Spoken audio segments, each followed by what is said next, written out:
ચપ્પુની અણીએ બારડોલીના સેલ્સમેનને વેસુ વિસ્તારમાં money arcade shopping મોલમાં લૂંટના ઈરાદે ધમકાવી બળજબરીથી લિફ્ટમાં ગોંધી રાખી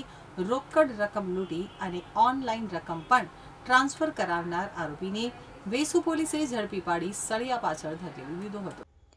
Vesu police પાસેથી મળતી માહિતી મુજબ ગત 3 જૂનના રોજ બારડોલીના એક સેલ્સમેનને ચપ્પો બતાવી જાનથી મારી નાખવાની ધમકી આપી money arcade shopping mall Vesu ખાતે ધમકાવી બળજબરીપૂર્વક લિફ્ટમાં ગોંધી રાખી તેની સાથે મારામારી કરી હતી. આરોપીએ બળજબરીપૂર્વક ભોગ બનનાર ફરિયાદી પાસેથી રોકડ રકમ 3500 રૂપિયા પડાવી લીધા હતા તેમજ મોબાઈલ ફોનમાંથી 14,000 જેટલી રકમ નેટ બેન્કિંગ મારફતે ફોનમાંથી ટ્રાન્સફર કરાવી હતી. 17,500ની લૂંટ ચલાવી હતી તો લૂંટ દરમિયાન ભોગ બનનારે